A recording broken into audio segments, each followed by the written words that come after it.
Friends, welcome to our channel. ఇది చాలా విషాదకరమైనటువంటి పరిస్థితి. ఏపీ కర్నూలులో జరిగిన ఈ బస్సు ప్రమాదంలో దాదాపు 21 మంది ఆ మంటల్లో కాలిపోవటం, అది చూస్తుంటే గుండె చెలిస్తుంది అన్నమాట. పిండేసినట్టు ఉంటుంది. ఎందుకంటే కళ్ళ ముందు అచేతనంగా దారుణంగా అట్లా కాలిపోవడం అనేది బస్సులో. అందులో ఒక కుటుంబం, భార్య భర్త, 2 చిన్నపిల్లలు, నెల్లూరుకు చెందిన వాళ్ళని తెలుస్తూ ఉంది. అది చూస్తుంటే ఇక మరీ తట్టుకోలేనటువంటి పరిస్థితి. హైదరాబాద్ నుంచి బెంగళూరుకు బయలుదేరిన బస్సు వేమూరు కావూరు ట్రావెల్స్ అని తెలుస్తూ ఉంది. అంటే మిడ్ నైట్ జరిగింది. ఒక బైక్ ఎదురుగా రావడంతో బైక్ అతన్ని ఢీకొట్టి బస్ డ్రైవరే ఢీకొట్టినట్టుగా తెలుస్తుంది. ఆ బైకర్ కూడా అక్కడికక్కడే చనిపోయినట్టుగా. అలాగే ఆ బైక్ని ఢీకొట్టిన తర్వాత బస్కి, అంటే ఈ సూపర్ లగ్జరీ ప్రైవేట్ ట్రావెల్స్ కదా, ఫేర్స్ ఎక్కువగానే ఉంటే పడుకోవడానికి ఇంకా ఉంటే దాదాపు 42 మంది బస్సులో ప్రయాణిస్తున్నట్టుగా తెలుస్తుంది. 21 మంది ప్రాణాలు కోల్పోయారు. అందులో మన తెలంగాణ రాష్ట్రానికి చెందిన వాళ్ళు 7 మంది ఉన్నట్లుగా తెలుస్తుంది. 6 మంది, అందులో దాదాపు ఇంకో 7 మంది గాయపడినట్టుగా తెలుస్తుంది. అది ఆ మంటలో ఆ బస్సు అసలు కాలిపోతుంటే సినిమాల్లో చూస్తుంటాం మనం సాధారణంగా. అంత ఇదిగా ఆ మంటల్లో అట్లా తగలబెట్టేయటం, అదంతా సినిమాటిక్గా జరిగే కొన్ని ఇదిలో. కానీ అది స్వయంగా మనకు ఒక లైవ్ ఆ విజువల్ చూస్తూ ఉంటే మంటల్లో అది ఎంత, అది ఆ విషాదాన్ని తలుచుకోలేము. నిజంగా ఆ మంటల్లో ఇట్లా బలైపోయిన, ప్రాణాలు కోల్పోయిన వాళ్ళ అందరికీ, వాళ్ళ ఆత్మకి శాంతి చేకూరాలి అని అయితే కోరుకుంటున్నా. ఆ లాస్ను మనం అయితే భర్తీ చేయలేము ఎవరం కూడా. పోయిన ప్రాణాలు తిరిగి రావు. కానీ ప్రభుత్వాలు ఇటువంటి సందర్భంలో మరి ఆ గాయపడిన కుటుంబాలకి, గాయపడిన ఇంజూరీ అయిన వాళ్ళ ఫ్యామిలీస్కి, అలాగే ఎవరైతే ఈ ప్రమాదంలో చనిపోయారో మరి వాళ్ళ కుటుంబాలకి ఇచ్చేటటువంటి కంపెన్సేషన్ అయినా కాస్త గట్టిగా ఉంటే అది వాళ్ళకి ఆదుకుంటుంది. ఎందుకంటే ఇప్పుడు ప్రాణాలు పోగొట్టుకున్న వాళ్ళల్లో సాఫ్ట్వేర్ ఇంజనీర్లు ఉన్నారు. ఇక్కడ భువనగిరికి చెందిన అనుషారెడ్డి అని ఒక యువతి, అలాగే మరి కర్నూలుకు చెందిన ఒక యువతి, కొత్తగా పాపం వాళ్ళు జాబులు వచ్చి బెంగళూరులో అక్కడ చేస్తూ ఉన్నారు. పండక్కి వచ్చి దీపావళి పండగకి మళ్ళీ రిటర్న్ వెళ్తున్నారు. ఇదిలో ఉన్న వాళ్ళు అలాగా చనిపోయారు. కొంతమంది వేరే ఉద్యోగాలు చేస్తున్నారు. అందరూ కుటుంబాలను నడిపించే వాళ్ళే ఎక్కువగా ఉన్నారు, పిల్లలు తక్కువ మంది ఉన్నారు. ఏదేమైనా కూడా అందరు ప్రాణాలు పోయినాయి. ఇప్పుడు ఆ కుటుంబాల పరిస్థితి ఏమైపోవాలా? ఆర్థికంగా చితికిపోతారు, రోడ్డును పడతారు. కాబట్టి తెలంగాణ ప్రభుత్వం చనిపోయిన వాళ్ళకి నష్టపరిహారం అన్నట్లుగా కొంత ప్రకటించింది, 5 లక్షలు. అలాగే గాయపడ్డ వాళ్ళకి ఈ బస్సు ప్రమాదంలో ఈ వేమూరు కావూరు ట్రావెల్స్ 2 లక్షలు ప్రకటించింది. కానీ చనిపోయిన వాళ్ళకి కనీసం 10 లక్షలు కూడా ప్రభుత్వం ప్రకటించలేని పరిస్థితిలో ఉందా అనేది నాకు బాధ అనిపించింది. కనీసం గాయపడ్డ వాళ్ళకి 5 లక్షలు అన్నా ప్రకటించి ఉంటే కొంత బాగుండేది అనిపించింది. అది తక్షణం వాళ్ళ అకౌంట్లో, అంటే గాయపడ్డ వాళ్ళకైతే వాళ్ళ అకౌంట్లో, మరి ప్రాణాలు చనిపోయిన వాళ్ళైతే వాళ్ళ కుటుంబ సభ్యులకు సంబంధించి వాళ్ళ అకౌంట్లో పడితే ఇమీడియట్గా అది వాళ్ళకి ఉపయోగం అవుతుంది. అంతే తప్ప మళ్ళీ రాతలు కోతలు పెట్టి ప్రభుత్వ అధికారులు ఒకరి నుంచి ఒకరికి వెళ్ళి వాళ్ళు లంచాలు మింగి ఈ లోపు పుణ్యకాలం కాస్త గడిచిపోద్ది. ప్రభుత్వం ఇచ్చేది పుచ్చుకునేది, వాళ్ళు పుచ్చుకునేది కూడా ఏమి ఉండదు. ఇటువంటి తక్షణం వాళ్ళకి డైరెక్ట్గా వాళ్ళ అకౌంట్లో పడే విధంగా ప్రభుత్వం ఒక సింగిల్ లైన్ విండో డైరెక్ట్గా ఉండేలాగా చేస్తే బాగుంటుంది. అలాగే ఏపీ ప్రభుత్వం కూడా, అందులో ఏపీ వాసులు కూడా చాలా మంది ఉన్నారు. మిగిలిన 13 మంది 14 మంది తెలంగాణ వాసులను తీసేస్తే మిగిలిన వాళ్ళంతా కూడా సరే. ఇప్పుడు మొత్తం మన తెలుగు వాళ్ళే, అందులో ఆంధ్ర వాళ్ళు ఎంతమంది, తెలుగు వాళ్ళు, తెలంగాణ వాళ్ళు ఎంతమంది, ఒక లెక్క కోసమే తప్ప అంతా మన వాళ్ళే కదా. ప్రాణం అంటే ఎవరిదైనా ప్రాణమే. ఆంధ్ర వాళ్ళది ప్రాణమే, తెలంగాణ వాళ్ళది ప్రాణమే, బీహార్ వాళ్ళది ప్రాణమే, కేరళ వాళ్ళది, అస్సాం వాళ్ళది. ప్రాణం అంటే ప్రాణం, అమెరికా వాళ్ళది ప్రాణమే కదా. ఇది చాలా అయితే ఇప్పుడు ఆ ట్రావెల్స్ బస్సు దాని చరిత్ర చూస్తుంటే 21 చలానాలు దాని మీద ఉన్నట్టుగా తెలుస్తూ ఉంది. అలాగే ఆ రిజిస్ట్రేషన్స్ ఏంటో మరి ప్రైవేట్ ట్రావెల్స్ వాళ్ళు తిప్పే రాష్ట్రాల్లో రిజిస్ట్రేషన్ చేయించరు. మరి దీని వెనక మతలబులు ఏంటో నాకైతే అర్థం కాదు, కానీ చాలా మతలబులు అయితే ఉంటున్నాయి. ఎక్కడో డయ్యూ డామను ఈ కావేరీ ట్రావెల్స్ ఏదైతే ప్రమాదం చేశారో అది డయ్యూ డామన్లో రిజిస్ట్రేషన్ అంట, దానికి ఇంకా టూరిస్ట్ పర్మిషన్ ఉందట.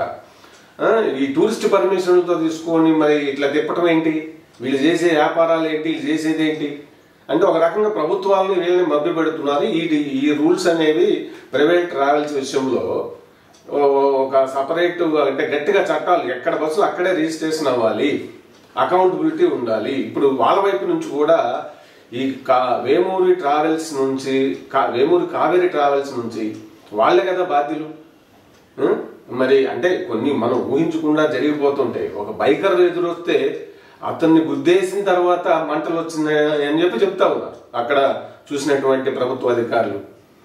మరి అక్కడ వెంటనే తక్షణంగా అక్కడ ప్రభుత్వ యంత్రాంగం అంతా వెళ్ళింది, జిల్లా ఎస్పీ గారు కలెక్టర్ గారు అంతా వెళ్ళారు, బాగానే అక్కడ సహాయక చర్యలు కూడా మరి టోల్ ఫ్రీ నంబర్లు పెట్టారు. అది అంతా నిజంగా ఇప్పుడు ఆ కుటుంబ సభ్యులను కోల్పోయిన వాళ్ళ యొక్క ఆవేదన బాధని మనం అయితే చెప్పలేము. నిజంగా అది ఎవరికీ జరగకూడదు.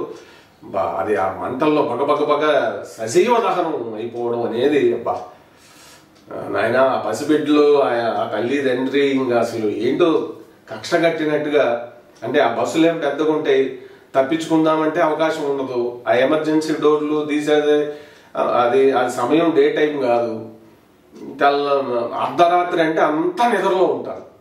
ఎవరో ఒకళ్ళిద్దరు ఏదో మెలకుతో వచ్చే మొబైల్ చూసుకుంటూ అది. కానీ జనరల్గా ఎక్కడైనా లాంగ్ డిస్టెన్స్ వెళ్ళే వాళ్ళంతా కూడా హైదరాబాద్ నుంచి విజయవాడ అయినా, హైదరాబాద్ నుంచి వైజాగ్ అయినా, హైదరాబాద్ నుంచి బెంగళూరు అయినా, చెన్నై అయినా, మహారాష్ట్ర అయినా, ఇట్లా గోవా అయినా ఎంత కూడా లాంగ్ జర్నీ 1000 కిలోమీటర్లు అట్లా ఉంటుంది. కాబట్టి ఇంకా ఎక్కి పడుకుంటే హాయిగా తెల్లవారుజాము లేవచ్చు అన్నట్టుగానే ఉంటాం కదా ఎవరికైనా.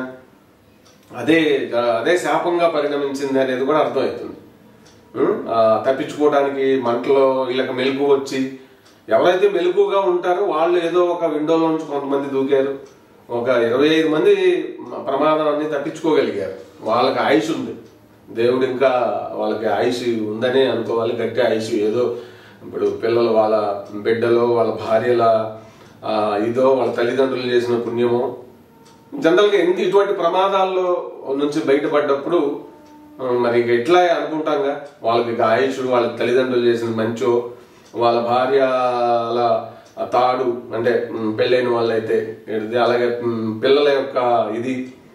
మరిగా జరిగిపోయిన వాళ్ళు ఏంటంటే ఆ బస్సులో అందరూ ఒకేసారి ఎస్కేప్ అవడానికి అవకాశం ఉండదు. ఈ సీట్ నుంచి ఇంకో సీట్లోకి ఇట్లా బయటకు రావడానికి మనకి ఇబ్బంది ఉంటుంది. తెలుసుగా బస్సులు ఎట్లుంటాయి ఏంటి అనేది. కాబట్టి మొత్తం మీద ఇది నష్టపరిహారాలు తెలంగాణ ప్రభుత్వం తెలంగాణ వాసులకి ప్రకటించింది, కానీ అది నాకైతే నామమాత్రం అనిపిస్తుంది.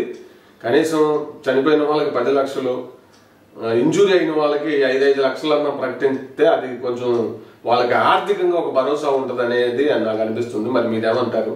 నష్టపరిహారం ఇప్పుడు ఎంతెంతో ఖర్చు పెడుతుంటారు, ఏదేదో చేస్తూ ఉంటారు, 1000 కోట్లు ఇది చేస్తూ ఉంటారు. మరి ఇటువంటి ప్రాణాలే పోయినప్పుడు ఆ కుటుంబాలు రోడ్ల మీద పడిపోతాయి. ఆర్థికంగా ఇప్పుడు వెనక చనిపోయిన వాళ్ళ కుటుంబాలు ఎంత వీధిని పడిపోతాయి.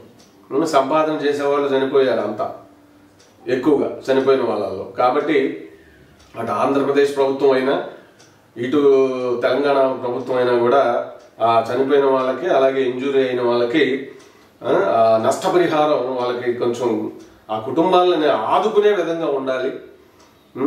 అట్లా ప్రభుత్వాలు, ముఖ్యమంత్రులు, ఇరు రాష్ట్రాల ముఖ్యమంత్రులు ఆ విషయంలో చర్య తీసుకోవాలి, ఆలోచన చేయాలి. అంతే తప్ప కంటి తుడుపుగా 2 లక్షలు, ₹1,00,000, 5 లక్షలు అది ఏ మూలకి రావు. అలాగే ఆ ట్రావెల్స్ ఈ నిబంధనలు కఠినతరం చేసి వాటి ఫిట్నెస్లు ఏ విధంగా ఉంటున్నాయో చెప్పలేము. ఈ సంఘటనలు జరిగినప్పుడు తప్ప ఆ తర్వాత వాటి గురించి పట్టించుకునే ఒక సిస్టమ్ అనేది ఉండదు. ఎందుకంటే భారతదేశంలో రైల్వే సిస్టమ్ తర్వాత ఈ రోడ్డు ట్రాన్స్పోర్ట్ విషయంలో చూసుకుంటే ట్రావెల్స్దే సెకండ్ ఉంటుంది, ఆర్టీసీకి ప్యారలల్గా ఉంటుంది ఆల్మోస్ట్.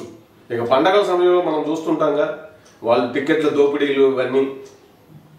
మరి వీళ్ళు ఎక్కడెక్కడో పర్మిషన్లు తెచ్చుకుంటారు. దాని వెనక మరి ఫీజులు తక్కువ, అంటే ఈ పర్మిట్ ఫీజులు ఆర్టీఎల్ కట్టే ఫీజులు తక్కువ ఉంటాయనో ఏదో ఉంది, గట్టి మెకానిజమే ఉంది, దోపిడీ మెకానిజం మొత్తం మీద. అది అలా కాకుండా ఏ రాష్ట్రంలో తిప్పేవాళ్ళు ఆ రాష్ట్ర హాల్లోనే ఆర్టీవీ ఆఫీసుల్లో రిజిస్ట్రేషన్ చేయించుకుని, అలాగే మరి ప్రజల్ని చేరవేసేటప్పుడు వాళ్ళ ప్రాణాలకి ఇన్సూరెన్స్ భరోసా కూడా ఆ ట్రావెల్స్ కంపెనీ వాళ్లే కల్పించే విధంగా కూడా చర్యలు ఉండాలి.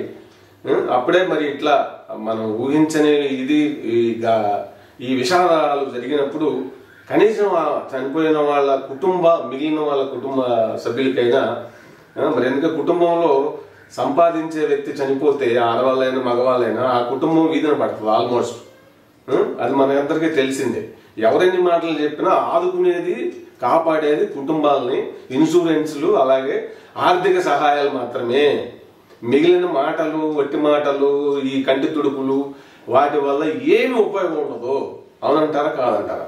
కాబట్టి ఈ చర్యకి ఈ జరిగిన సంఘటనకి ప్రభుత్వాలకు ఎంత ప్రకటిస్తే బాగుంటుంది అని మీరు అనుకుంటున్నారు అనేది కామెంట్ చేయండి. నష్టపరిహారం చనిపోయిన వాళ్ళకి ఎన్ని లక్షలు ప్రకటించాలనుకుంటున్నారు, అలాగే గాయపడ్డ వాళ్ళకి ఎంత ప్రకటించాలనుకుంటున్నారు, అలాగే ఈ ప్రైవేటు ట్రావెల్స్ వాళ్ళు కూడా ఈ చనిపోయిన వాళ్ళకి వాళ్ళు బాధ్యత నష్టపరిహారం కట్టాల్సిందే. వాళ్ళు కూడా వాళ్ళ నుంచి ఎంత వసూలు చేయాలి చనిపోయిన వాళ్ళకి అనేది మీరు కామెంట్ చేయండి. నేనైతే చనిపోయిన వాళ్ళకి వాళ్ళు 20 లక్షలు పే చేయాలి ట్రావెల్స్ వాళ్ళు. వాళ్ళదే ప్రధాన బాధ్యత, వాళ్ళదే కదా బస్సు, ఎప్పటి నుంచో తిప్పుతూ ఉన్నారు కదా. 21 చలానాలు ఉన్నాయి, ట్రాఫిక్ జంపింగ్లు ఉన్నాయి, సిగ్నల్స్ జంపింగ్లు ఉన్నాయి ఆ బస్సు మీద. ఇక్కడ తెలంగాణలోనే 16 సిగ్నల్స్ జంపింగ్లు ఉన్నట్టుగా ఇప్పుడు అన్ని బయటపడుతున్నాయి. అడ్డదిడ్డంగా నడిపేస్తా ఉన్నారు ఇష్టారాజ్యంగా. దాదాపు 25,000 సుమారుగా వాళ్ళు ఈ ఫైన్స్ ఆ బస్సు మీద ఉన్నాయనేది కూడా తెలుస్తా ఉంది. మొత్తం మీద అయితే ఇది చాలా విషాద సంఘటన మన తెలుగు నాట ఈ రోజు జరిగినటువంటిది తెల్లవారుజామున. కాబట్టి వాళ్ళ ఆర్థికంగా ఆదుకోవడానికి 2 రాష్ట్ర ప్రభుత్వాలు, ఆంధ్ర తెలంగాణ ప్రభుత్వాలు, 2 ముఖ్యమంత్రులు వాళ్ళకి కుటుంబాలకి ఆర్థికంగా ఈ నష్టపరిహారాలు 5 లక్షలు కాదు 10 లక్షలు కనీసం చనిపోయిన వాళ్ళకి, గాయపడ్డ వాళ్ళకి 5 లక్షలైనా ప్రకటించాలి. ఇంకా ఎక్కువ ప్రకటిస్తే చనిపోయిన వాళ్ళకి ఇంకా వాళ్ళ కుటుంబాలు నిలబడతాయి.